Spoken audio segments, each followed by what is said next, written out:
जय हिंद, जय भीम, जय भीम। दोस्तों, आपका सेवक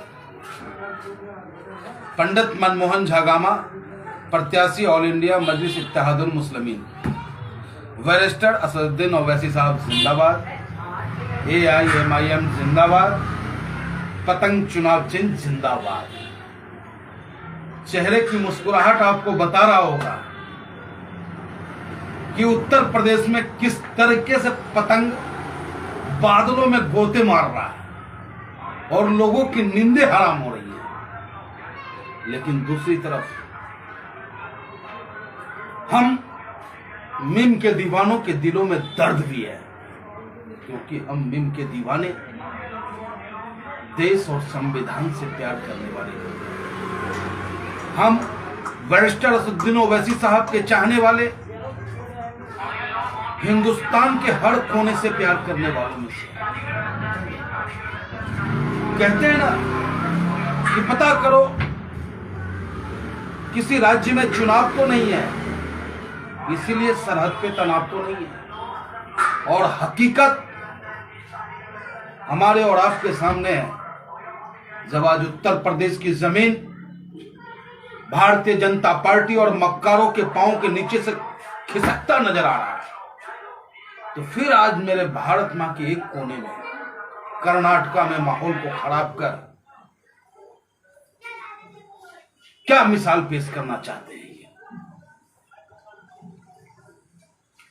दोस्तों, सोचना होगा, निर्णायक वोट देना होगा।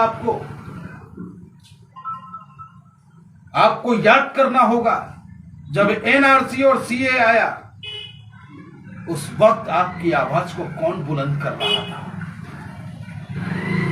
ये सिपाही भी आपके लिए, चाहे वो साइन बाग हो या सुंदर नगरी हो, हक की आवाज को उठाने का काम किया और मजबूती के साथ पैरोकारी किसी ने किया। हिंदुस्तान के सबसे बड़े पंचायत में तो वो हमारे और आपके नेता बैरिस्टर असदुद्दीन ओवैसी साहब थे। आज कुछ लोग ये कहते हैं कि बैरिस्टर असदुद्दीन ओवैसी साहब बी टीम है भाजपा की। कहते उनके जिब्बा क्यों नहीं लड़खड़ाता? क्या देखा उन्होंने ओवैसी साहब के अंदर? इस तरीके की आरोप लगाने का काम ये लोग करते हैं, सिर्फ इसलिए क्योंकि वो हक की बात, संविधान की बात, अधिकार की बात करते हैं। और बाकी जितनी राजनीतिक पार्टियां हैं, जो आपके वोटों पर डाका डाल रहा है, जो आपके वोटों को लूटना चाहता है, और लूटने के बाद अगर विकास किसी का होगा तो उस पार्टी के नेताओं का होगा, उस नेता के परिवार का विकास होगा। वोट देने वाला फिर वहीं के वहीं रह जाएगा। 70 सालों से